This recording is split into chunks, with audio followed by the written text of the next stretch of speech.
इतना अधिक फ्लड होने के बाद भी प्रशासन तो मदद करता ही है, आर्मी भी करती है, लेकिन लोकल लोगों का भी बिना किसी के बुलाए भी अपनी समस्या मान करके उनको पूरी ईमानदारी से मदद करते हैं। वहाँ ड्रग इतनी आती है, पाकिस्तान युद्ध के कारण से तो परास्त हर बार हुआ है, लेकिन वो इस रास्ते से पंजाब को कमज़ोर करने का प्रयास ड्रग के आधार पर वो कर रहा है।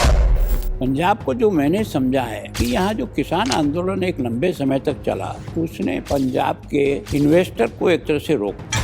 इतने समय तक अगर रोड जाम रहे, ट्रैफिक नहीं निकल सके, तो कौन आदमी इन्वेस्ट करने आएगा। राजस्थान में अफीम की खेती होती है और यहाँ पर भी कई लोग वकालत करते हैं कि पंजाब में भी अफीम की खेती होनी चाहिए ताकि सिंथेटिक ड्रग से पंजाब का नौजवान बच जाए। तो आपको लगता है पंजाब में खालिस्तान की जो मूवमेंट है वो तेज हो रही है? देखो, पहले तो इसकी बहुत अधिक चर्चा और बहुत कुछ था, लेकिन पिछले कुछ समय से कंट्रोल जरूर हुआ है, लेकिन अभी भी इसके बीज हैं। तो मुख्यमंत्री भगवंत मान की आप भूमिका को कैसे देखते हैं पंजाब की? देखो, मैं सोचता हूँ, मैं जब व्यक्तिगत उनसे मिलता हूँ, बहुत अच्छी बात है। चंडीगढ़ में हमेशा बात होती है मेट्रो की, तो मेट्रो कब आ रही है? 2026 के एंड तक हम 100% ये जो फ्यूल के चलने वाली पेट्रोल और डीजल की गाड़ियाँ हैं, ये लगभग हम विशेष करके पब्लिक ट्रांसपोर्ट में पूर्णतः समाप्त कर देंगे। बॉर्डर पर देखा है धर्मांतरण बहुत फास्ट गति से चल रहा है, तो उस पर भी जो है ना हमको फोकस करने की जरूरत है। काफ़ी समय से देखते धर्म परिवर्तन जो एक बहुत बड़ा इशू रहा है, तो आपने केंद्र के संज्ञान में ये मुद्दा लेकर आए है, केंद्र के ध्यान में। केंद्र सरकार की तरफ से किसी तरह का प्रेशर आप पर रहता हो? सत श्री अकाल, मेरा नाम है अर्शदीप कौर, ਤੁਸੀਂ देख रहे हो दैनिक सवेरा नेटवर्क। पंजाबी, हिंदी, अंग्रेजी ਦੇ जिन्ने भी साडे दर्शक जुड़े ने, साਰਿਆਂ ਦਾ बहुत बहुत स्वागत है। ਅੱਜ ਸਾਡੇ ਨਾਲ बेहद खास मेहमान जुड़े ने जिन्हां ਨੂੰ तकरीबन 50 साल ਦਾ सियासी तजर्बा है। राजस्थान, आसाम तो बाद हुणे पंजाब ते चंडीगढ़ 'ਚ ਵੱਡੀ भूमिका निभा रहे ने। ਸਾਡੇ ਨਾਲ ने पंजाब के राज्यपाल ते चंडीगढ़ के प्रशासक श्री गुलाब चंद कटारिया जी। सर, बहुत बहुत स्वागत है तुहाडा। सत श्री अकाल, दैनिक सवेरा को बहुत बहुत धन्यवाद। सर, आपको 1 साल हो गया पंजाब आए हुए। आपने गवर्नर का पद जो है तकरीबन 1 साल पहले संभाला था। इसमें हमें ये देखने को मिला है कि 365 में से 250 दिन आप ऑन ग्राउंड रहे हैं, और एक और ख़ास बात यह है कि आप लोगों के सुख दुख में भी शामिल होते हैं। अगर कोई आपको इनवाइट करता है तो आपकी तकरीबन कोशिश रहती है कि आप वहाँ पर ज़रूर पहुँचे। तो आप अपने इस 1 साल के कार्यकाल को कैसे देखते हैं? मैं क्या है कि प्रारंभ से ही जनता से जुड़ा रहा हूँ। राजनीति के लगभग 45 वर्ष पूरे हो रहे हैं, और हर चीज़ की जो जानकारी है वो जनता के द्वारा ही आपको ठीक ढंग से मिलती है। जितना जनता से आप जुड़े रहोगे, उतना ही आप अपने स्वयं के काम को भी समझ पाओगे और क्षेत्र की समस्याओं को भी आपको जानकारी मिलेगी। मुझे बहुत प्रसन्नता है कि 1 साल 2 महीने में मैंने पंजाब को बहुत नज़दीक से देखने का प्रयास किया। मैं बॉर्डर के 6 ज़िलों में भी, मेरे से पहले वाले राज्यपाल ने विलेज कमेटियां बनाई हुई है। 1500 से अधिक विलेज कमेटियां हैं, गांव के सारे लोगों को उसमें जोड़ा हुआ है। बॉर्डर विजिट में मुझे उनके साथ भी बातचीत करने का मौका मिला, आर्मी, बीएसएफ के साथ भी और स्थानीय प्रशासन के साथ भी। तो मुझे लगा कि बॉर्डर बड़ा चुनौतीपूर्ण है, लेकिन पब्लिक का जो सपोर्ट वहाँ की आर्मी और हमारी बीएसएफ को मिल रहा है, उससे लोगों में बहुत अधिक प्रसन्नता है। और मुझे भी खुशी हुई कि केवल जनता नहीं, वहाँ का जो प्रशासनिक तंत्र है वो भी सबसे बहुत सामूहिक मिलकर के काम कर रहा है, इसलिए वहाँ है। लेकिन वहाँ एक जो नशा का है वो बहुत बड़ा चुनौतीपूर्ण है। वहाँ ड्रग इतनी आती है, पाकिस्तान युद्ध के कारण से तो परास्त हर बार हुआ है, लेकिन वो इस रास्ते से पंजाब को कमज़ोर करने का प्रयास ड्रग के आधार पे वो कर रहा है। तो कोशिश की है, आर्मी ने भी कोशिश की, एंटी ड्रग्स जो इक्विपमेंट्स है वो लगाए हैं, केंद्र सरकार ने दिए हैं, 9 एक बार दिए, 23 एक बार दिए, और पंजाब सरकार ने भी 10 करोड़ रुपया इसके लिए दिया है। दूसरा क्या है कि मैंने जो यहाँ जो देखा विशेष करके बाढ़ के समय में, तो यहाँ एक मुझे बहुत अच्छी विशेषता नज़र आई कि प्रशासन तो मदद करता ही है, आर्मी भी करती है, लेकिन लोकल लोगों का भी बिना किसी के बुलाए भी हर प्रकार से जनता की समस्या के लिए अपनी समस्या मान करके उनको पूरी ईमानदारी से मदद करते हैं। यहाँ जनता ने और प्रशासन ने समय पर उनको एक तरह से राहत से बचाया। 1-2 लोगों को नहीं, 23,000 लोगों को, और उसमें ड्रोन का भी प्रयोग किया उन्होंने कि कहाँ लोकेशन में लोग फंसे हुए हैं, कहाँ उनकी मदद की ज़रूरत है। और उसके बाद उन्होंने जो भी आर्मी के साधन थे, हेलीकॉप्टर थे, यहाँ तक कि 2 विशेष प्रकार की गाड़ियाँ हैं जो सड़क पे भी वैसी चलती और पानी में भी वैसी चलती, उनसे भी बचाया है। दूसरा क्या है कि मैंने ये महसूस किया कि अगर वास्तव में ड्रग मुक्त करना है तो केवल और केवल यूनिवर्सिटी स्कूल को हमको टारगेट करना चाहिए। कई संगठन काम कर रहे हैं, पहले से ही कर रहे हैं, कोई ऐसा नहीं है कि पहली बार हमने शुरू किया, ऐसा कुछ नहीं है। लेकिन मेरी ये मान्यता है कि जब तक ये जन आंदोलन नहीं बनेगा, केवल कानून और सरकार के आधार पर इससे मुक्ति नहीं हो सकती। पिछले 3-4 महीनों से सरकार भी बहुत एफिशिएंटली काम कर रही है और काफ़ी लोगों को उन्होंने अरेस्ट किया, सीजिंग भी बहुत बड़ी की, लेकिन उसके बाद भी मेरी आज भी ये मान्यता है कि सर्वसाधारण व्यक्ति जब जुड़ेगा तब जाकर के इस पर विजय प्राप्त की जा सकती है। वो भी इतना आसान नहीं है कि हम ये कह दें कि हम 15 दिन में कर देंगे, 4 महीने में कर देंगे, नहीं, लेकिन लगातार अगर प्रयास करेंगे तो सफलता मिलेगी। दूसरा क्या है कि यहाँ एजुकेशन का स्तर बहुत अच्छा है। स्कूल एजुकेशन चाहे पंजाब का भी हो, चाहे हमारा चंडीगढ़ का भी हो। हम हमेशा देश में एक तरह से पंजाब, चंडीगढ़ तो लगातार 3 साल से प्रथम स्थान पर आ रहा। एग्रीकल्चर की दृष्टि से यहाँ जो पानी का दोहन हुआ है उसके कारण से अंडरग्राउंड वाटर एक निश्चित रूप से एक नई समस्या खड़ी कर रहा है। लेकिन अब की बार जो फ्लड के कारण से जो वाटर रिचार्ज हुआ है उसके कारण से हमें कुछ समय तक पंजाब को जो मैंने समझा है कि यहाँ जो किसान आंदोलन एक लंबे समय तक चला, उसने पंजाब के इन्वेस्टर को एक तरह से रोक दिया। जो नए इन्वेस्टर नहीं आ पाए, किसान आंदोलन के कारण से जो अशांति हुई, उसके कारण से इन्वेस्टर के मन में यहाँ इन्वेस्ट करने का मन नहीं हुआ।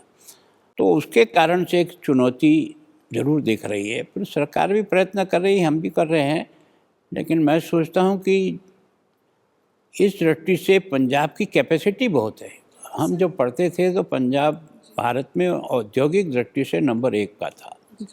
पंजाब एग्रीकल्चर की दृष्टि से भी लाल बहादुर शास्त्री जी के बाद उन्होंने जय जवान जय किसान कहा, तो पंजाब ने इसको एक चैलेंज के रूप में स्वीकार किया और पर्याप्त अन्न पैदा कर रहा है, जिसके कारण से भारत की भूख नहीं मिट रही है। दुनिया के देशों को भी हम यहाँ से, फिर क्या है कि यहाँ फौजियों की बहुत बड़ी तादाद है। तो बॉर्डर पर अभी जो ऑपरेशन सिंदूर हुआ, क्योंकि मैं तो इस राज्य के लिए एकदम नया था, मैंने राजस्थान का जरूर देखा, तो हमको कई गांव खाली कराने पड़ते हैं जब कभी भी युद्ध की स्थिति आमना सामना हो जाता है। पर यहाँ लोगों ने अपनी जगह नहीं छोड़ी।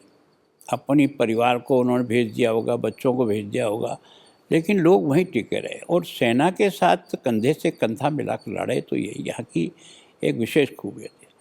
लेकिन मेरे जो अनुभव आ रहा है कि ड्रग ने यहाँ के विशेष करके बॉर्डर के यूथ को बहुत प्रभावित कर रखा और उसके कारण से बॉर्डर के अंदर जो यूथ की जो डेथ है ड्रग से, वो बहुत अधिक है। तो वो एक चुनौती है। मैं सोचता हूँ कि यहाँ मेडिकल सुविधा भी अच्छी सुविधा के रूप में है। यहाँ कई यूनिवर्सिटी बहुत अच्छी है, प्राइवेट भी है और गवर्नमेंट की भी है। तो एजुकेशन का स्तर भी अच्छा है। सबसे बड़ा यहाँ जो स्पोर्ट्स है खिलाड़ियों का है, वो बहुत मजबूत है। मतलब कोई देश की टीम अगर गोल्ड मेडल लेती हॉकी में और उसमें से 10 खिलाड़ी पंजाब के ही हों, ऐसा तो शायद ही कहीं और किसी राज्य को सौभाग्य मिला होगा। तो यहाँ एक तरह से खेल के प्रति रुचि है और ड्रग को काबू करना है। तो मेरी ये दृढ़ मान्यता है कि हर बच्चे को खेल के मैदान से जोड़ना पड़ेगा, ताकि उसका जो समय है वो उसका सही दिशा में खर्च हो। जो समय सही दिशा में खर्च नहीं होगा तो वो इधर उधर भटकेगा जब। तो अगर मैं आपके कुल मिला के पंजाब के तजर्बे को समझने की कोशिश करूँ, आप कह रहे हैं पंजाब में देशभक्ति का जो है वो जज्बा है, निडर हैं, सेवा भाव है, साहस से भरे हैं पंजाब के लोग, लेकिन ड्रग्स एक बड़ी समस्या है। एजुकेशन का, मेडिकल का, वो ठीक फैसिलिटीज़ मिल रही हैं लोगों को, लेकिन खेलों से जोड़ने की ज़रूरत है। आप कह रहे हैं सरकार काम कर रही है ड्रग्स को लेकर, लेकिन एक जन आंदोलन बनाने की ज़रूरत है। तो पंजाब सरकार ने भी जो ऑपरेशन चलाया है, आपको लगता है वो सही दिशा में जा रहा है? देखो, निश्चित रूप से इन 4 महीनों में जो एफर्ट सरकार की डिपार्टमेंटों ने किया, पुलिस ने किया, वो काफ़ी सही दिशा में जा रहा है। लेकिन फिर भी यहाँ क्या है कि बहुत बड़े बड़े व्यापारी हैं इसमें, जिनको अभी तक काबू करने में केवल छोटे मोटे व्यक्ति को जो केवल और केवल पहुँचाने का काम करते हैं, छोटे छोटे ड्रग पेडलर्स पकड़ जो अपने अपने अपने परिवार को पालने के लिए इस धंधे में लगना पड़ता है, वो लोग ज़्यादा इसमें सजा पा रहे हैं। मेरी ऐसी मान्यता है कि उनका उपयोग तो करना चाहिए, लेकिन उनको इसमें उस सीमा तक नहीं पहुंचना चाहिए कि उनका परिवार बर्बाद हो जाए। उसकी हेल्प लेकर के जो डॉन हैं उन तक पहुंच करके उनको काबू कराएंगे तो हम सोचते हैं कि हम सही दिशा में आगे बढ़ेंगे। जो बुलडोजर चलाया जा रहा है घरों पर, वो ठीक है? देखो, पहली बार पंजाब में बुलडोजर का जो है एक्शन किया। वैसे तो योगी जी कर ही रहे हैं, तो बुलडोजर का जो कल्चर आया वो तो योगी जी ने शुरू किया, उसके बाद कई राज्यों ने लिया। पंजाब ने भी इसकी बार ड्रग के बारे में प्रॉपर्टी सीज भी की है और उन्होंने बुलडोजर भी चलाया है, तो एक्शन तो सही है। कुछ अच्छे डॉन भी पकड़ में आए हैं, ऐसा नहीं कि नहीं आए हैं, लेकिन अभी भी यहाँ बहुत बड़ा लंबा चौड़ा नेटवर्क है। और पाकिस्तान ने जिस प्रकार से यहाँ एक तरह से कमज़ोर करने के लिए जो प्रयत्नपूर्वक पिछले कई सालों से लगा हुआ है, वो एक चुनौती ज़रूर है। बिल्कुल, जिस तरह से विपक्ष कहता है कि पंजाब सरकार छोटे छोटे ड्रग पेडलर्स को पकड़ रही है, बड़े जो सौदागर हैं उन पर हाथ नहीं उनको लगा रही है, तो आप कैसे? देखो, ये सामान्य धारणा तो सबकी है और ये सभी जगह है, ऐसा मानते हैं। पर मैं ये सोच रहा हूँ कि अब की बार जो 4 महीनों में इन्होंने एक्शन किया, उसमें इस और भी उन्होंने कदम बढ़ाए हैं। अब वो कितने उसमें काबू हुए वो अलग बात है, पर यह ज़रूर है कि दिशा ठीक पकड़ी है। अगर इसको मजबूती से आगे बढ़े और बिना किसी पक्षपात से, बिना राजनीतिक संरक्षण के अगर हम प्रयत्न करें, इस धंधे को 2 ही लोगों का सपोर्ट होता है तब ये चलता है, या तो पुलिस डिपार्टमेंट का और जो विभाग है या सरकार का।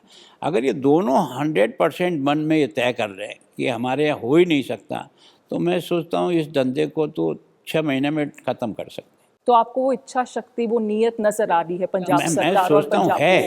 अभी तक जो है ना, केवल अधिकारी लिमिट तक इस लाइन में चले हैं, लेकिन सर्वसाधारण व्यक्ति अभी इस बात से उतना अधिक जुड़ा नहीं है। उसको जोड़ना पड़ेगा और उसका एक्शन, चाहे वो कांस्टेबल ही हो, चाहे कोई भी SHO हो, इस सब लोग एक ही दिशा में चलेंगे तो कंट्रोल होगा। बाकी क्या होता है कि नीचे के लेवल पर ही सूचनाएं इधर उधर पास हो जाती है और इसलिए आसानी से निकल जाता है। हमने देखा कि आपने ड्रग्स के खिलाफ पद यात्रा भी की, बॉर्डर एरियाज में आप गए, तो लोगों ने क्या आपको फीडबैक? देखो, क्या लोग मन से मेरे मुझे भी ये पता नहीं था कि इस तरह से लोगों का जुड़ाव इससे होगा, पर मैंने सोचा कि यार ये इतनी बड़ी समस्या है, हमको केवल राजभवन में बैठ कर के काम करने से नहीं चलेगा। पब्लिक के बीच में जाना पड़ेगा, विश्वविद्यालय में जाना पड़ेगा और लोगों के बीच में जाना पड़ेगा। जो गए थे हम, तो लगा कि रिस्पॉन्स पब्लिक का है, विशेष करके महिलाओं का इस बारे में अधिक सपोर्ट मिला। तो जब महिलाएं किसी आंदोलन से जुड़ती है तो निश्चित रूप से वो सही दिशा में चला है, ऐसा लगता है। तो मैंने 7-8 दिन पैदल चल कर के भी गांव-गांव सड़क पे निकले, तो लोगों का स्वागत भी हुआ, लोग बच्चे भी साथ जुड़े, स्कूल के विद्यार्थी थे, है ना, और काफ़ी लोगों का एक तरह से हमारे साथ जुड़ा हुआ। तो लगा कि, और फिर अंत में मैंने एक जो चंडीगढ़ में किया, उसको 7-8 जगह से सबको पैदल चले ड्रग के खिलाफ, और उसमें दोनों CM, दोनों राज्यपाल और यहाँ आर्मी के इतने अच्छे अच्छे ऑफिसर हैं, रिटायर्ड भी और गवर्नमेंट के भी, एक तरह से सब लोगों ने। और दूसरा, मैंने जो ऑपरेशन सिंदूर हुआ उस समय हमने सिविल डिफेंस की दृष्टि से आह्वान किया था बच्चों को, सबको, कि आए। हमने कुछ तो मॉक ड्रिल की थी और उसके बाद कुछ उससे तो हमारी कल्पना नहीं थी। हमने सोचा टैगोर उसमें हो जाएगा हॉल में, लेकिन इतने अधिक लोग आ गए कि फिर हमको उनको तिरंगा पार्क में भेजना पड़ा। तो मैं सोचता हूँ एक दिन में इतने लोग 7,000 से अधिक लोगों ने रजिस्ट्रेशन कराया कि देश के प्रधानमंत्री जी ने अपनी मन की बात में इसको समाहित किया। उसके बाद हमने उनको ट्रेनिंग करके परफेक्ट बनाने के लिए भी काम किया है और वो वास्तव में उत्साह है, लोग जुड़े हैं। सर, आप राजस्थान से हैं, राजस्थान में आप बड़े पदों पर रहे, होम मिनिस्टर भी रहे। राजस्थान में अफीम की खेती होती है और यहाँ पर भी कई लोग वकालत करते हैं कि पंजाब में भी अफीम की खेती होनी चाहिए ताकि सिंथेटिक ड्रग्स से पंजाब का नौजवान बच जाए। आप क्या सोचते हैं? देखो, मैं सोचता हूँ कि अफीम की खेती चुनौतीपूर्ण काम है और वो यह है कि राजस्थान यद्यपि अभी तक इसकी अफीम की खेती करने के बाद भी अफीम से कोई बहुत ज़्यादा एडिक्ट नहीं हुआ। केवल राजस्थान थोड़ा बहुत भी एडिक्ट हुआ है तो उसके जो छिलके हैं, डोडा पोस्ट जो है ना, वो गांव में एक तरह से चिलम में और उसमें और पीने का एक ज़रूर कल्चर बना, पर जहाँ हमारा ग्रो करते हैं वहाँ ये कम से कम है। दूसरे लोग उसके कारण से ज़रूरत, तो अफीम की खेती जो है वो कई मेडिसिन में ज़रूर काम आती है, लेकिन सामान्यतः अब केंद्र सरकार ने भी अपने नियम काफ़ी सख्त बनाए हैं जिसके कारण से उस खेती का दुरुपयोग ना हो। तो किया तो है, लेकिन मैं सोचता हूँ कि इतना आसान काम नहीं है यहाँ की किसान को इसके बारे में खेती करने दें ना दें। ये एक बड़ा विवादित विषय है। इसको तो देश और अंतर्राष्ट्रीय लेवल पर समझना पड़ेगा कि इसका क्या प्रभाव होता है और क्या नहीं।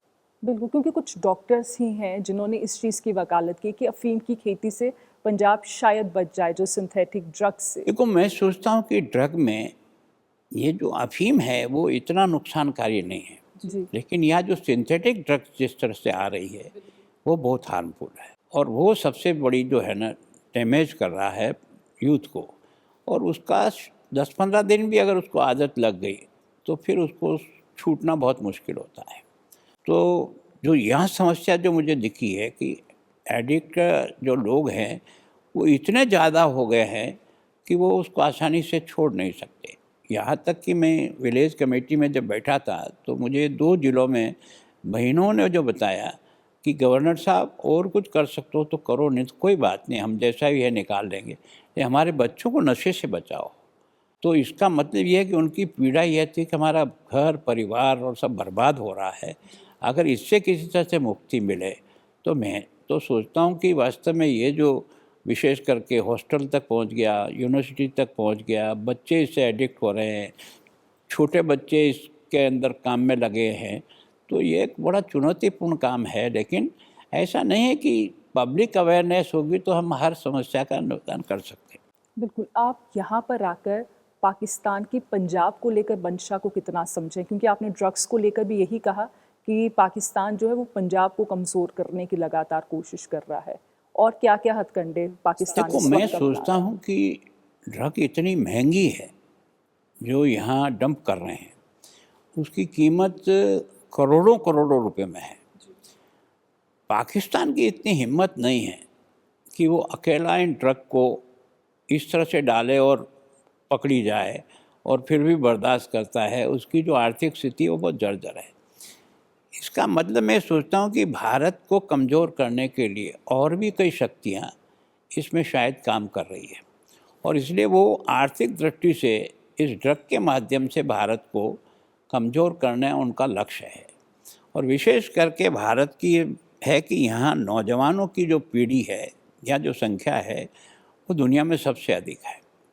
उसको कैसे कमज़ोर किया जाए, तो डायरेक्ट युद्ध में हराना तो मुश्किल लग रहा है, तो वो सोचते हैं कि किस तरह से कमज़ोर करके हम इसको काबू कर सकते हैं। तो उस रास्ते से और बार बार इस तरह के एक्शन करते हैं कि किसी तरह से अंदर ही भारत में इस प्रकार का आपस में विवाद खड़ा हो जाए कि भारत अगर कमज़ोर हो सकेगा तो इसके कारण से हो सकेगा। तो वो भी ट्राई यहाँ होती है बार बार। पंजाब में पंजाब में भी और देश के बाकी भागों में भी। फिर कुछ लोग, इस देश का दुर्भाग्य रहा है कि प्रारंभ से लेकर आज तक इस प्रकार की कुछ शक्तियां हैं जो अपने स्वयं के स्वार्थ के लिए देश को कमज़ोर करने की उस प्रक्रिया में भी सहयोगी बन जाते हैं। तो ऐसे लोगों को भी काबू करना देश की सबसे बड़ी चुनौती है। तो आपको लगता है पंजाब में खालिस्तान की जो मूवमेंट है वो तेज हो रही है? देखो, पहले तो इसकी बहुत अधिक चर्चा और बहुत कुछ था, लेकिन पिछले कुछ समय से कंट्रोल ज़रूर हुआ है, लेकिन अभी भी इसके बीज हैं। ऐसा नहीं कि इसका बिल्कुल ख़त्म हो गया, ऐसी स्थिति मुझे नहीं लगती है, लेकिन कमज़ोर ज़रूर हुआ, ख़त्म नहीं हुआ है। तो मैं सोचता हूँ इस बारे में भी अधिक काम करने की आवश्यकता है, जिसके कारण से अगर लॉ एंड ऑर्डर की स्थिति पंजाब की बेटर बन गई तो इसमें जितना इन्वेस्टमेंट आ सकता है और किसी के पास वो क्षमता नहीं। हमारे पास सब प्रकार के साधन उपलब्ध हैं, लेकिन केवल और केवल इसको मेंटेन करने के लिए हमको कठोरतम कदम उठाने पड़ेंगे, क्योंकि यही हालत पूर्वांचल की भी थी। पूर्वांचल में डेवलपमेंट इसीलिए नहीं हो पा रहा था कि लॉ एंड, यानी चाहे वो बोडो की समस्या हो, चाहे और प्रकार की कुछ एजेंसियां हैं, लेकिन सरकार ने उनके साथ बातचीत करके उस समस्या को हल किया। तो आज की तारीख में पूर्वांचल का डेवलपमेंट बहुत फास्ट गति से हो रहा है। तो वही स्थिति हमारे यहाँ भी है। हमारे यहाँ सब प्रकार की सुविधा इंफ्रास्ट्रक्चर है, केवल और केवल हमको इस बारे में और मजबूती से आगे बढ़ना पड़ेगा ताकि लॉ एंड ऑर्डर अगर अच्छा हो सके। कारण क्या कि एक घटना भी घटती है कोई थ्रेटनिंग के आधार पर, तो उसके कारण से पूरा माहौल 3-4 महीने तक बहुत ख़राब हो जाता है। तो इसको कैसे काबू करें, ये हमारी पहली प्राथमिकता होनी चाहिए। आपने पहले कहा था कि किसान आंदोलन भी, वो जो अशांति रही उसके कारण इन्वेस्टर्स नहीं आ पाए पंजाब में, तो कानून व्यवस्था भी एक बड़ा इशू है कि इन्वेस्टर्स नहीं आ रहे हैं भाई, ज़्यादा। इतने समय तक अगर रोड जाम रहे, ट्रैफिक नहीं निकल सके, तो कौन आदमी इन्वेस्ट करने आएगा? तो मैं सोचता हूँ उसके कारण से ही पंजाब को लोग सोचते होंगे कि हमको कुछ है, लेकिन उसके कारण से नुकसान हुआ है। और अब जब थोड़ा सा समय से रोड खुल गई है तो फिर कुछ आ रहा है डेवलपमेंट, विकास का। भी साल भर में पंजाब गवर्नमेंट ने भी काफ़ी एमओयू किए हैं, जिसके कारण से कुछ इन्वेस्ट हो रहा है। लॉ एंड ऑर्डर, कानून व्यवस्था, ये कितना बड़ा चैलेंज है जो पंजाब सबसे में? बड़ी चुनौती किसी भी राष्ट्र के लिए भी है, तो उसका सबसे बड़ा आधार यही होता है। जहाँ अमन चैन शांति होती है, वहाँ सब प्रकार का विकास चालू हो जाता है। जी। काफ़ी कुछ सीमा तक तो कंट्रोल हुआ है, क्योंकि नक्सलाइट की प्रॉब्लम भारत के लिए बहुत चुनौतीपूर्ण थी, लेकिन लगभग नक्सलाइट की समाप्ति की ओर जा रहा है। तो मैं सोचता हूँ कि इसी तरह से कुछ और अराष्ट्रीय गतिविधियाँ जहाँ जहाँ भी है, उनको भी उसी तरह से काबू करना और नेश नाबूद करना, ये देश की पहली प्राथमिकता होगी। तो मैं सोचता हूँ कि बाकी सब, यानी हमारा बच्चा बहुत टैलेंट है, हमारे बच्चे जहाँ भी गए हैं तो उन्होंने अपनी प्रतिभा का लोहा मनाया है। देश में स्पेस में भी हमारा डेवलपमेंट बहुत फास्ट चल रहा है। हमने अपने हथियार अपने बूते पर बनाना शुरू किया। आत्मनिर्भर भारत के कारण से कोविड को हमने एक चुनौती रूप में ले लिया, और कोविड हमारे लिए एक विकास के लिए आधार बन कर के खड़ा हो गया। तो एक तरह से आर्थिक दृष्टि से भी भारत बहुत तेज़ी से प्रोग्रेस कर रहा है। मैं जब वर्षों से मैं राजनीति में हूँ, तो 13 तक हमारा जो आर्थिक मापदंड में हम 11वें पायदान पे थे, आज हम 4थे पायदान पे आ गए हैं, और मैं सोचता हूँ इस साल के अंत तक हम 30वें पायदान पे पहुँच जाएंगे। तो मैं दुनिया की इतनी बड़ी बड़ी शक्तियों को हमने आर्थिक दृष्टि से पीछे धकेला है, और आज भी विकास दर अगर दुनिया में सबसे किसी ज़्यादा है तो भारत की है। अमेरिका का विकास दर 2.56 पे आ गया, हमारा 6.57 तक जा रहा है। तो विकास दर हमारी जिस गति से चल रही है, निश्चित रूप से हम आर्थिक दृष्टि से भी और सैनिक दृष्टि से भी बहुत मजबूत होंगे। और मैं सोचता हूँ इसमें ऑपरेशन सिंदूर ने इस बार सारी दुनिया को समझा दिया कि भारत वो 62 वाला भारत नहीं है। आज भारत सैनिक दृष्टि से भी इतना मजबूत है कि बराबर का मुकाबला करने की अब उसकी स्थिति है। तो साधारणतः क्या होता है, जब हमला उस पर होता है जो कमज़ोर होता है, जो ताकतवर होता है उसको कोई हमला नहीं होता है। तो उस दृष्टि से भारत आगे बढ़ रहा है। कानून व्यवस्था को लेकर विपक्ष जो है आम आदमी पार्टी की सरकार पर कई तरह के सवाल उठा रहा है कि लगातार स्थिति जो है बिगड़ती जा रही है, तो आप कैसे देखते हैं? निश्चित रूप से मैं जो महसूस करता हूँ, आज भी कुछ ऐसी गैंग है जिनकी थ्रेटनिंग आती है, पैसे वसूल करने का प्रयत्न करते हैं। जी। कई बार व्यक्ति बोल पाता है, कई बार डर से बोलता नहीं है और पेमेंट कर देता है। जी। कुछ लोग ऐसे हैं जो जेल के अंदर रह करके भी नेक्स्ट इस प्रकार के माफिया गैंग जो है ना वो चलती है। जी। तो मैं सोचता हूँ कि काफ़ी कुछ सीमा तक तो हुआ कंट्रोल, लेकिन अभी भी कई ऐसी गैंग है जो नामजद हैं, जो देश और विदेश में भी रह करके भारत को इस रट्टी से अशांत करने का प्रयास कर रहे हैं और उसमें उनको कुछ सफलता भी मिल जाती है। तो मैं सोचता हूँ इस पर काम करने की और आवश्यकता है, और वो मिल कर के काम करे केंद्र और राज्य, तो मैं सोचता हूँ ज़्यादा सफलता मिलेगी। मैं बाढ़ की स्थिति की बात करूँ तो आप ऑन ग्राउंड जाते हैं, आपने देखा पंजाब का कितना बुरा हाल हुआ, कितना नुकसान हुआ, लोग बेघर हो गए, किस तरह से दिन रात उन्होंने बाहर बिताए हैं। कैसे देखते हैं, क्या कारण मानते हैं? इल्लीगल माइनिंग एक बड़ा इश्यू रहा है या आपने क्या समझा? देखो, मैंने ये समझा कि यहाँ जो तीन तो प्रमुख नदियाँ हैं जिनमें अत्यधिक पानी आया, सतलज में भी, ब्यास में भी और रावी में भी। और कुछ जो है हमको जो पानी है भाखड़ा से, पोंग से और रंजीत सागर से जो छोड़ना पड़ा, वो हमारी मजबूर थी अत्यधिक पानी आने से निश्चित रूप से। पर सामान्यतः जो सिस्टम बना है उसमें अलर्ट करते हैं, और अलर्ट करने के कारण से जो जनहानि होना है वो कम हुई है।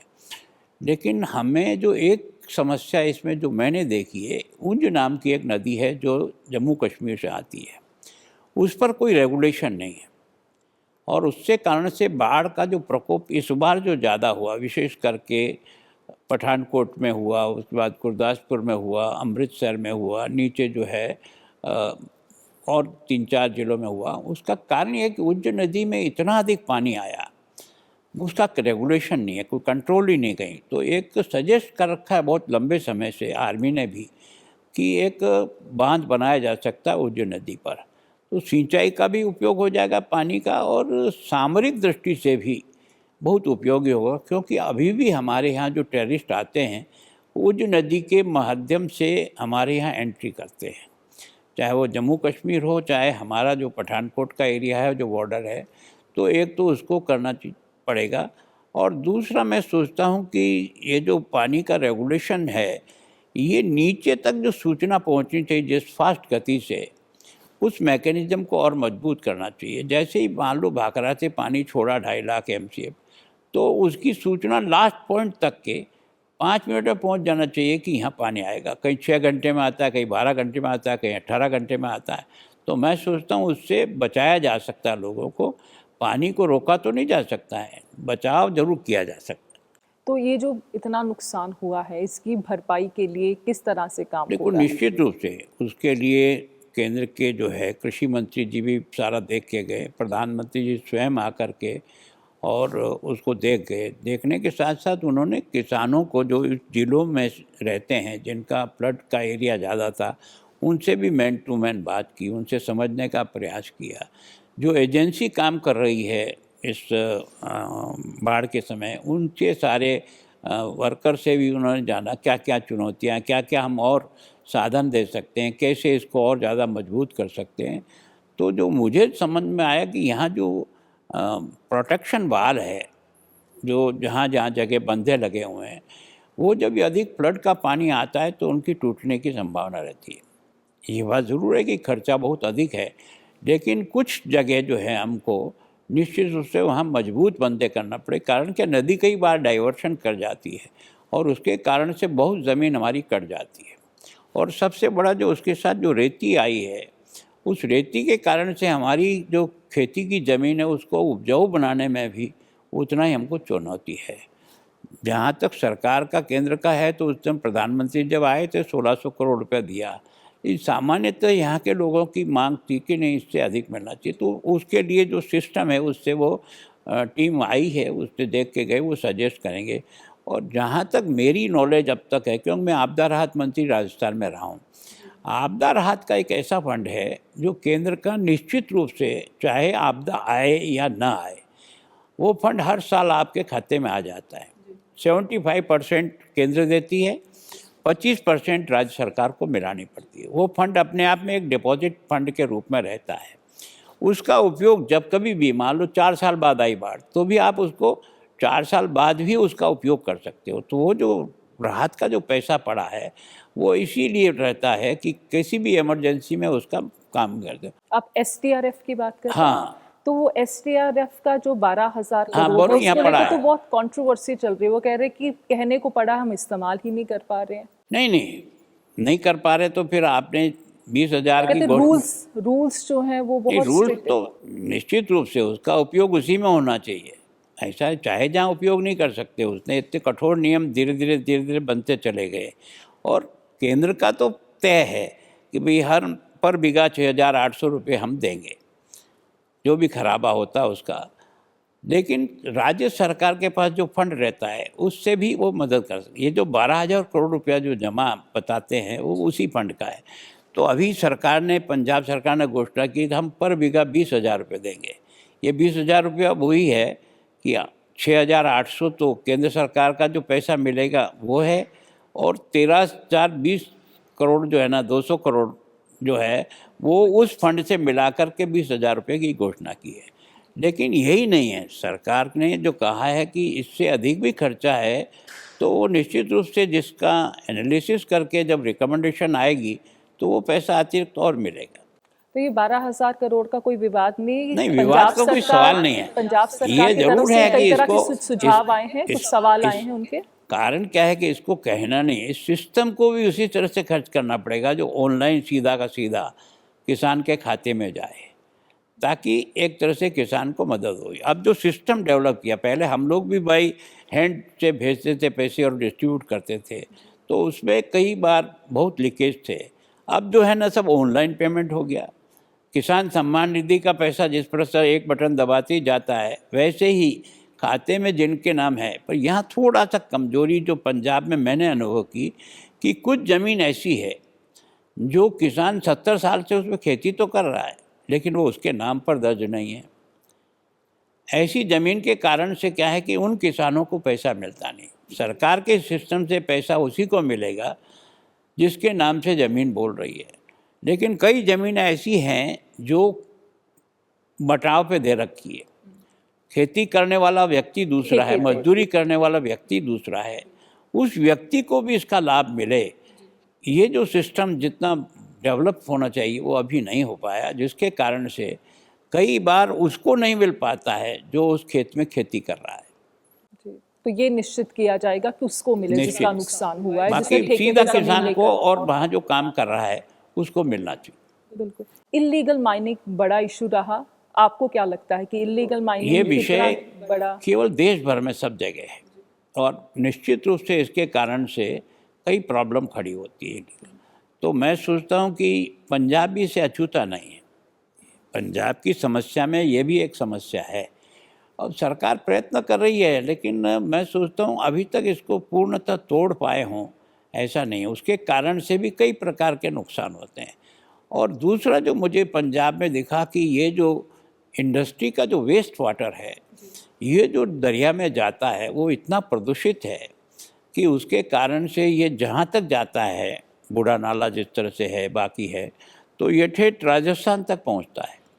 और उसके कारण से कैंसर जो है ना, इस क्षेत्र का एक प्रमुख बीमारी है। हमारे यहाँ से जो ट्रेन चलती है उसका नाम ही कैंसर ट्रेन रख दिया। तो मैं सोचता हूँ कि वास्तव में इन्हीं नदियों को अगर प्रदूषित करेंगे जो हमारे लिए लाइफ लाइन है, तो निश्चित रूप से ये हमारे लिए अभिशाप बन जाएगा। तो मैं सोचता हूँ कि इस पर भी काम करने की आवश्यकता पंजाब में है। मैंने इलीगल माइनिंग की बात इसलिए भी की क्योंकि केंद्र सरकार की तरफ से भी ये कहा गया कि बाढ़ की स्थिति जो है उसके इतने बुरे हालात इसलिए हुए क्योंकि पंजाब में इलीगल माइनिंग जो है एक बड़ा मुद्दा है। देखो, सामान्यतः मैं इसको अपनी आंख से तो देख नहीं पाया कि कहाँ इलीगल माइनिंग, पर सामान्यतः ये है, प्रेस में, मीडिया में एक प्रमुखता के रूप से आज नहीं, बाढ़ के पहले भी आता रहा कि इलीगल माइंस यहाँ बहुत बड़ी समस्या है।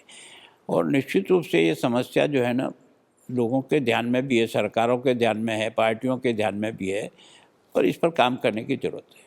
बिल्कुल। हमने हाल ही में देखा आपकी देश के प्रधानमंत्री नरेंद्र मोदी जी से भी बातचीत हुई, मुलाकात हुई, तो पंजाब को लेकर क्या क्या डिस्कस हुआ? तो मैं सोचता हूँ कि पंजाब में उस समय जो सबसे विषय था वो तो बाढ़ का ही था। जी। तो मैंने उस दिन जब मिला था 23 तारीख को, तो लेटेस्ट बाढ़ की पोजीशन क्या है, कितना एरिया है, कितनी हमारा जो है इस पे नुकसान हुआ, पशुधन का कितना हुआ, मैन कितना हुआ, और बाकी अब हमको किस तरह की मदद की आवश्यकता है। विशेष करके हमको जो दवाइयों की दृष्टि से पूरा मदद चाहिए, क्योंकि इसके बाद, बारिश के बाद, पशुओं में भी और पुरुषों में भी बीमारी की फैलने के बहुत चांसेज हैं। तो उसकी दृष्टि से भी हमारी जो है ना वो मदद हो। जो आपने दे रखा है उसके अतिरिक्त भी जो आपकी टीम आई है उसने जो कुछ भी सर्वे किया है वो राहत हमको जितना जल्दी मिले उसका हो। फिर क्या है कि मैंने कहा ये इंटरनेशनल एयरपोर्ट जो है हमारा चंडीगढ़ का, वो इतना मजबूत है कि उत्तर भारत के सारे लोग जो भी विदेश जाते हैं, और पंजाब के बहुत लोग विदेशों में हैं, और उत्तर भारत में एकमात्र कोई सबसे नज़दीक कोई अच्छा एयरपोर्ट है तो वो चंडीगढ़ है। अगर इसको इंटरनेशनल एयरपोर्ट भी और सुविधाएं बढ़ाई जाए, केवल अभी 2 ही जगह जा रही है हमारी फ्लाइटें, तो हमारे यहाँ से रोज़ाना 400 से 500 टैक्सियाँ केवल और केवल दिल्ली एयरपोर्ट पे जाती है। तो ट्रैफिक और फ्यूल भी खर्च हो रहा है। अभी हमको यहाँ सब सुविधाएं है, केवल हमको किस तरह से कनेक्ट करें। तो मैं उनके मंत्री से भी मिला हूँ और उनको भी मैंने बताया, और प्रधानमंत्री जी से कहा कि मैंने उसको कहा। फिर मैंने कहा कि जैसे आपने अहमदाबाद को ट्राई सिटी के रूप में डेवलप किया है, वैसा ही चंडीगढ़ में क्षमता है। इसको भी अगर उसी रूप में रहे तो मैं सोचता हूँ उत्तर भारत का बिजनेस का एक अच्छा सेंटर, जहाँ से सारी दुनिया का व्यवसाय ऑनलाइन हो सकता है, तो वो सुविधा हमको मिले। तो उसके लिए जो अतिरिक्त इन्वेस्टमेंट होगा वो आपके द्वारा ही मिलेगा। फिर क्या, नीति आयोग ने भी हमको एक 2000 बेड का हॉस्पिटल दे रखा है, लेकिन उसके लिए नीति आयोग ने तो अपनी रिकमेंडेशन कर दी, हमने भी उसके लिए जगह मुकर्रर कर दी, हम क्या करेंगे। लेकिन उसके लिए हमको पैसा जितना जल्दी मिलेगा उतना हम उसको अच्छी प्रकार से। फिर क्या है कि चंडीगढ़ जो है इस बारे में तीनों कानून को लागू करने में हमने नंबर 1 पर रहे, और उसके कारण से जो सज़ा का परसेंटेज हमारा 45-50 था, वो इन 6 महीनों के अंदर है ना हमारा 92% से अधिक जो है सज़ा आ रही है। और केस का डिस्पोजल भी 3-3 साल लगता था, अब वो हम कुछ ही महीनों में उसको पूरा कर लेते हैं। तो एक अंदर से लॉ एंड ऑर्डर की दृष्टि से यह जो सुधार है इसमें भी हमें, सोलर की दृष्टि से भी मैं सोचता हूँ सारे देश में नंबर 1 पर। सरकारी बिल्डिंग को 100% कर दिया, घरों को करना अभी हमको बाकी है। पहला प्राइवेटाइजेशन अगर किसी ने बिजली का किया तो वो चंडीगढ़ ने किया। तो चंडीगढ़ मैं सोचता हूँ स्वच्छता की दृष्टि से भी आज की तारीख में दूसरे नंबर पर आया है, और पॉल्यूशन की दृष्टि से भी 27वें पायदान से हम 8वें पायदान पे आए हैं। तो मैं सोचता हूँ पीजीआई जो हॉस्पिटल है हमारा, वो एक तरह से उत्तर भारत का नहीं, संपूर्ण भारतवर्ष के लोगों को सेवाएं दे रहा है। तो उसके और डेवलपमेंट, वो अति क्राउडेड है, तो उसके क्राउड को कम करने के लिए हमको पैरेलल और हॉस्पिटल बनाने की यहाँ आवश्यकता है, जिसके कारण से हो सकता है। तो मोदी जी के पंजाब को लेकर कुछ सवाल थे? निश्चित रूप से उन्होंने कहा हम हर प्रकार से मदद करेंगे, कोई किसी प्रकार की नहीं, कर भी रहे हैं। थोड़ा सरकार का भी रुख उसी हिसाब से चाहे तो डेवलपमेंट के चांसेस बहुत हैं। क्योंकि ये अक्सर ये कहा जाता है कि पंजाब सरकार की तरफ से कि मोदी सरकार जो है सहयोग नहीं कर रही है, तो वो कितना पंजाब को लेकर सीरियस है, कितने चिंतित है पंजाब को लेकर? देखो, मैं सोचता हूँ कि अगर सहयोग नहीं करते तो ये बॉर्डर पर जो ऑपरेशन सिंदूर हुआ, इसके कारण से कुछ तो नुकसान हो ही सकता था ना, क्योंकि हम तो आमने सामने लड़ रहे थे। लेकिन हमारी सेना को उन्होंने वेल इक्विप्ड किया, और वो सेना में थे कौन, अधिकांश लोग तो हमारे पंजाब के हैं, तो उसके कारण से हम सेफ हुए, तो हमारी हिम्मत बढ़ी है। तो मैं सोचता हूँ ऐसा कुछ नहीं है, केवल और केवल प्रयत्न तो करना पड़ेगा। विचारधाराएं अलग हो सकती हैं, हमारा लोकतांत्रिक व्यवस्था ही ऐसा है। ज़रूरी नहीं है कि केंद्र सरकार हो वही राज्य सरकार हो, 2 भिन्न सरकारें भी हो सकती है, बाकी भी है ही हैं। लेकिन अगर हम कोशिश करें तो दुनिया में कोई काम असंभव नहीं है।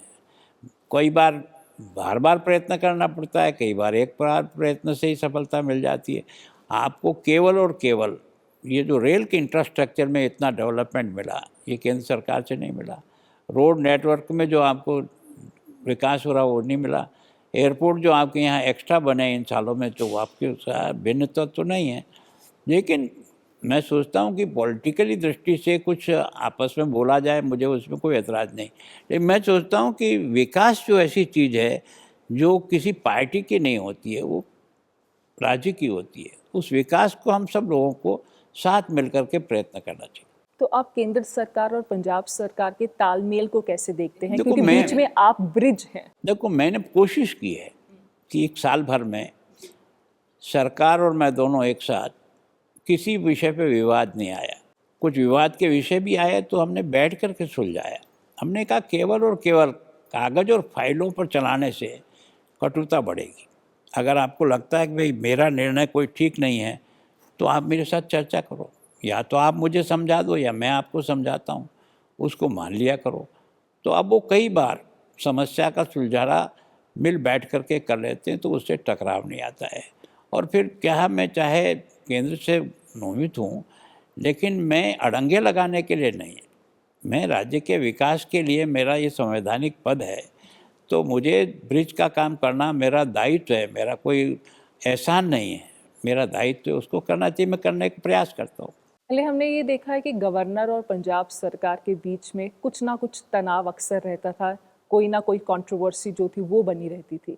तो आपने कैसे बैलेंस किया है? क्योंकि अब से मैं देख रही हूँ, जब से हमने इंटरव्यू शुरू किया या वैसे भी, आप पंजाब सरकार की उनके कामों की काफ़ी प्रशंसा करते हुए नजर आ रहे हैं, संतुष्ट नजर आ रहे हैं। तो कैसे बैलेंस किया? देखो, मैं ही समझता हूँ कि संवाद ही एक ऐसी चीज़ है जो हर झगड़े का निपटारा कर सकती है। कई बार एक बार में आपस में नहीं समझ पाएंगे, 2 बार बैठ जाएंगे, लेकिन अंत तो हल तो हमको बैठ कर के ही करना पड़ेगा। मतलब हमारे टकराव के कारण से जनता का हित हो, ये तो न सरकार के पक्ष में है न मेरे पक्ष में है।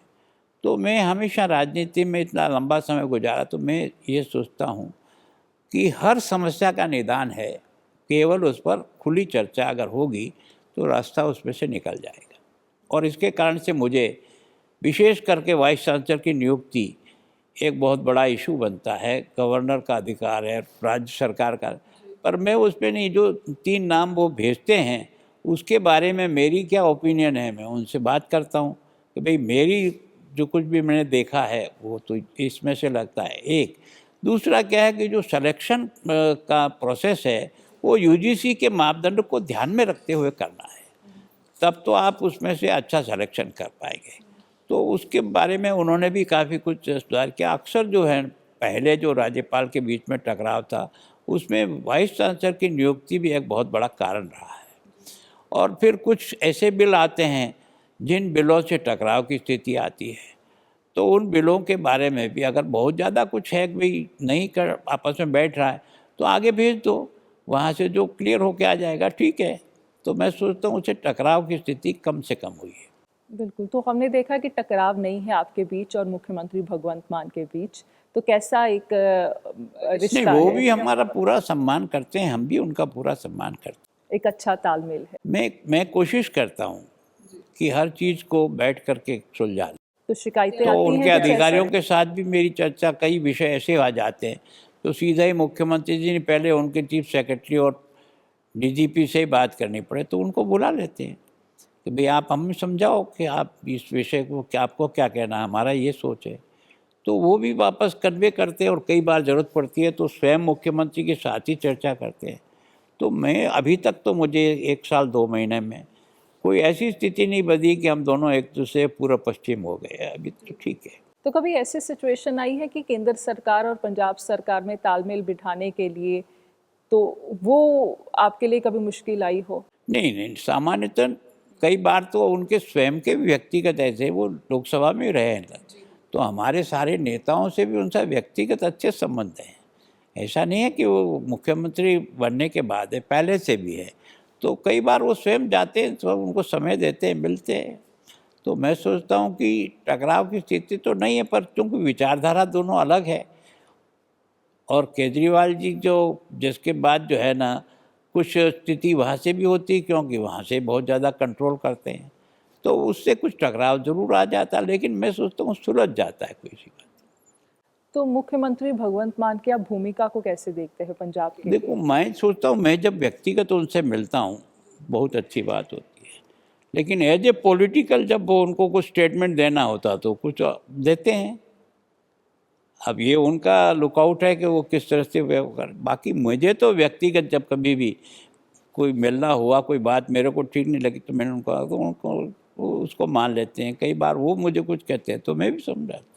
तो आपने जैसे बॉर्डर एरिया से या पंजाब के और लोगों से जैसे बातचीत करते हैं, तो क्या कहते हैं कि पंजाब के मुख्यमंत्री की भूमिका से क्या वो लोग संतुष्ट हैं? देखो, लोगों के बारे में तो अलग अलग राजनीतिक पार्टी के अलग अलग विचार है, और उस सबसे बड़ा जो कारण मुझे दिखाई देता है वो क्या है कि लॉ एंड ऑर्डर वहाँ की एक बहुत बड़ी समस्या है, और दूसरा जो है ना, जिस भ्रष्टाचार को समाप्त करने के बारे में पार्टी का एक दृढ़ निश्चय था, वो कमज़ोर पड़ रहा है। तो वास्तव में क्या है कि मुझे जो लगता है इस पे और अधिक सख्त होने की ज़रूरत है, तब जाकर के हम पब्लिक को सही राहत पहुंचा पाएंगे। आपकी गृह मंत्री अमित शाह जी से भी मुलाकात हुई थी पंजाब को लेकर, तो क्या वो पंजाब को लेकर सोचते हैं, क्या मुद्दों पर बातचीत? देखो, उनकी विशेष बात तो मेरी, क्योंकि आजकल क्या है कि हमको सारे काम केंद्र गृह मंत्रालय को ही भेजने पड़ते हैं, जिस किसी में भी हमको कोई विशेष प्रकार का निर्णय लेना होता है। तो कई बार वहाँ हम भेजते हैं, उसमें कुछ जरा सा तो बातचीत करने की ज़रूरत होती है, जल्दी निकल जाए। सामान्यतः मुझे तो अभी तक ये लगा कि उनसे जब कभी मेरी बातचीत हुई तो हर विषय को हम सुलझा पाए। अब जैसे नगर निगम का ही सवाल आया, नगर निगम आर्थिक दृष्टि से बहुत कमज़ोर हो गई, तो हमने केंद्र के साथ, हाँ, म्यूनिसिपलिटी, तो लेकिन केंद्र ने हमारे आग्रह से 125 करोड़ रुपया भी उनको दिया है। इसी तरह से मैंने स्वयं ने भी हाथ खड़े करने के बारे में मैंने निर्णय ले लिया कि मेयर का चुनाव जो है ना, गुप्त मतदान के कारण से लोग इधर से इधर चले जाते हैं, जिस विचारधारा से जिस पार्टी से जीते हैं उसका कोई ख्याल नहीं। तो मैंने कहा नहीं, कम से कम पब्लिक के सामने तो आया कि ये क्रॉस वोटिंग हुआ कैसे, तो उसके कारण से हुआ। फिर मैं सोचता हूँ कि हमें जो भी विशेष समस्याएं आती है तो हम यहाँ से भेजते हैं, थोड़ा समय जरूर लगता है, उसमें हमको हो जाता है। तो मैं सोचता हूँ कि हमें तो अभी तक केंद्र से, विशेष करके गृह मंत्रालय से वही दिखा, कभी उनके जो है ना गृह सचिव से जो बात कर लेते हैं तो उससे सुलझ जाता है, कभी और कोई बात होती तो हमें कोई दिक्कत नहीं। केंद्र सरकार की तरफ से किसी तरह का प्रेशर आप पर रहता हो? नहीं, मुझे तो कभी अब महसूस नहीं हुआ। कभी महसूस नहीं हुआ। अब मैं चंडीगढ़ पर आती हूँ। चंडीगढ़ में हमेशा बात होती है मेट्रो की, तो मेट्रो कब आ रही है यहाँ पर? देखो, क्या है कि ये बहुत लंबे समय से एक विषय चंडीगढ़ के लिए पब्लिक के बीच में गया हुआ है कि यहाँ मेट्रो से जो है ना सुविधा मिलनी चाहिए। पर ज़रूरत है चंडीगढ़ में मेट्रो? मैंने जो रिव्यू मीटिंग की 3, उसमें मैंने उनको यही कहा कि एक तो क्या है कि हमारे यहाँ हेरिटेज के कारण से हमको सारी जो लाइन है वो भूमिगत डालनी पड़ेगी, और भूमिगत लाइन डालने में बहुत अधिक खर्च होता है, ये बहुत अंडरग्राउंड, तो उसमें हमें खर्चा बहुत होगा, एक बात। दूसरा क्या है कि यहाँ की जो पॉपुलेशन है वो 10 से 12 लाख के बीच में। अब आने वाले लोग पीजीआई और बाकी कारण से भले ही आते होंगे, लेकिन जितना ट्रैफिक हमको इन्वेस्टमेंट की तुलना में चाहिए उसका हमको ठीक तरह से सर्वे करना है। और अगर मान लो करना है तो फिर हमको कुछ एरिया जो है ना आसपास के बढ़ाने पड़ेंगे, ताकि वहाँ से हमको ट्रैफिक जो है ना वो सही तरह से मिल सके। और ज़रूरी नहीं है कि चंडीगढ़ के अंदर सब जगह अंडरग्राउंड जो है ना वो लाइन डाले, किसी एक अच्छे पॉइंट पर ला कर के सारे जंक्शन को जोड़ ले और वहाँ से फिर लोग बाकी से चले जाए, तो हमारी जो है ट्रैफिक की व्यवस्था उसमें भी सुधार हो सकता है।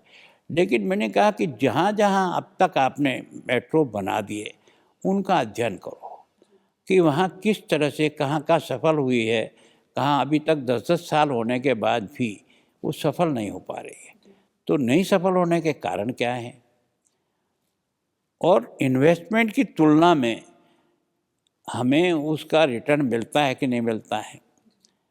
तो हम कोशिश तो ये कर रहे हैं कि हम यहाँ जो है ना सारे के सारे इलेक्ट्रिफिकेशन कर रहे हैं, जितनी भी गाड़ियाँ हैं 2026 के एंड तक हम 100% ये जो फ्यूल के चलने वाली पेट्रोल और डीजल की गाड़ियाँ हैं, ये लगभग हम विशेष करके पब्लिक ट्रांसपोर्ट में पूर्णतः समाप्त कर देंगे और सारा का उसमें से लाएंगे। तो मेट्रो की आवश्यकता का अभी तक भी हमारी कमेटी स्टडी कर रही है, 2 मीटिंग ज़रूर हुई है।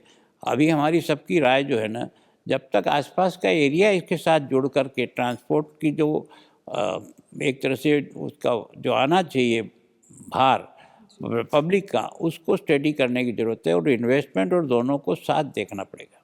तो रिव्यू करने की है, जरूरत है, अभी तो विचाराधीन है, ड्रॉप नहीं की है। ड्रॉप नहीं। कहाँ करना, कैसे करना, उसके बारे में अभी हमारी कमेटी तैयारी कर रही है और जितने भी इसकी दृष्टि से अच्छे एक्सपर्ट लोग हैं उनको भी हमने साथ में जोड़ा है ताकि वो भी इसके बारे में रिपोर्ट दें। तो चंडीगढ़ के लोग चाहते हैं कि मेट्रो आए क्योंकि ब्यूटीफुल सिटी है, है इस सुंदरीकरण को बिगाड़ नहीं देगी। लेकिन क्या है कि इसको देखने की ज़रूरत है। चंडीगढ़ की रोड इतनी है, मैं सोचता हूँ कि जितना इन्वेस्टमेंट चंडीगढ़ का मेट्रो के शहर के अंदर लाइनें डालने के बनस्पत अगर फ्री ट्रांसपोर्ट भी दे दो ना आपको, तो वो आपको ठीक पड़ेगा। जितना इन्वेस्टमेंट इसमें होने के बाद रिटर्न उतना नहीं आ पाएगा, कई साल लग जाएंगे। तो मैं सोचता हूँ कि हमारा जो पब्लिक ट्रांसपोर्ट है वो जितना सस्ता हो सकता है, चाहे उसके कारण से हमको घाटा भुगतना पड़े, हमें अपनी तरफ से पैसा मिलाना पड़े, तो ताकि ये जो रोड पे जो व्हीकल चलते हैं वो चलाने की आवश्यकता कम से कम पड़े।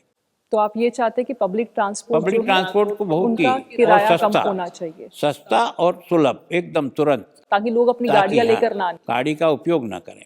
और एक और आपने बहुत दिलचस्प बात बताई है कि इलेक्ट्रिक व्हीकल जो है, आपको लगता है कि 2026 तक आपकी कोशिश रहेगी 2026 के एंड तक हम 27 के प्रवेश शुरुआत में में। मार्च तक जाकर कंप्लीट कर देंगे। सिर्फ पब्लिक ट्रांसपोर्ट या लोगों पब्लिक के ट्रांसपोर्ट सिर्फ अभी public? सारी की सारी गाड़ियाँ वो एक होगी, बहुत लंबा वो नहीं, process। लेकिन उसमें भी गवर्नमेंट ने काफ़ी छूट दे रखी है। जो इलेक्ट्रिक गाड़ी खरीदते हैं उनको काफ़ी रिबेट है, पर उसको हम 100% अनिवार्य कर दें, ये अभी ना ये हमारे थोड़ा लिए मुश्किल हो जाएगा। और अगर मैं बात करूँ चंडीगढ़ में जॉब अपॉर्चुनिटीज़ की, तो वो मौके हमें चंडीगढ़ में बहुत कम मिलते हैं। आईटी हब नहीं चंडीगढ़ जो है बतौर डेवलप हो पाया, तो किस तरह से क्या अड़चन है?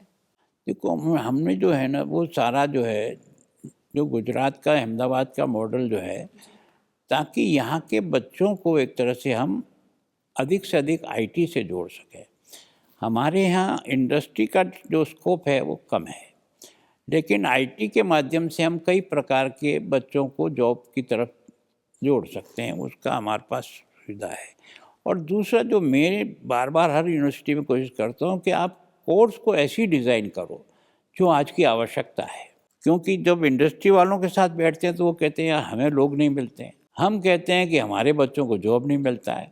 तो मैं सोचता हूँ कि दोनों को साथ बिठा करके उनकी 5 साल की आवश्यकता, कि किस इंडस्ट्री की 5 साल की किस प्रकार की आवश्यकता है, उसको स्टडी करके फिर उसके अनुसार हमारी यूनिवर्सिटी में कोर्सेज जो है ना चलना शुरू हो, ताकि लोगों को काम मिले। एक दूसरा, कोई ज़रूरी नहीं हर एक को जॉब मिले।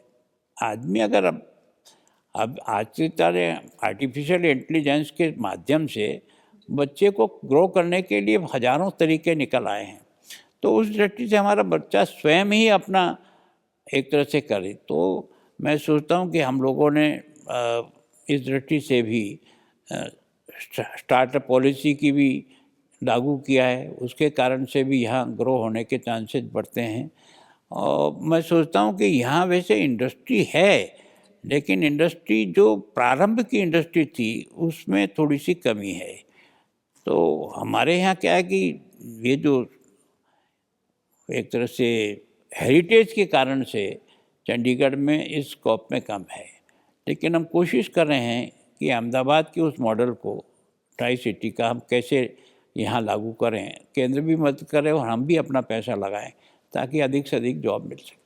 बिल्कुल, राजस्थान में आपका बड़ा तजर्बा है, असम में भी आप बतौर राज्यपाल रहे, पंजाब में आपका तजर्बा अलग कैसे, क्या अलग आपने पंजाब में महसूस? देखो, क्या है कि आसाम में जो मैंने महसूस किया कि आसाम का जो पूर्वांचल है उसमें डेवलपमेंट की काफ़ी तेज़ी से प्रोग्रेस चल रही है। इंफ्रास्ट्रक्चर जो डेवलप हो रहा है पूरे नॉर्थ ईस्ट में, वो बहुत अच्छी तरह से हो रहा है। और क्या है कि वहाँ एक सुविधा है कि नॉर्थ ईस्ट को 10% राज्य को देना पड़ता है, 90% केंद्र सरकार देती है। तो उसका भी अब वो पूरा लाभ उठा रहे हैं इंफ्रास्ट्रक्चर की दृष्टि से, इन्वेस्टमेंट। और केंद्र सरकार ने भी फोकस किया है कि हर महीने कोई न कोई केंद्र का मंत्री पूर्वांचल के राज्य में जाएगा और वहाँ की समस्या को समझ करके आकर के बताएगा। तो एक तरह से अच्छी तरह से उसका, और थोड़ा सा वहाँ क्या है कि जो भी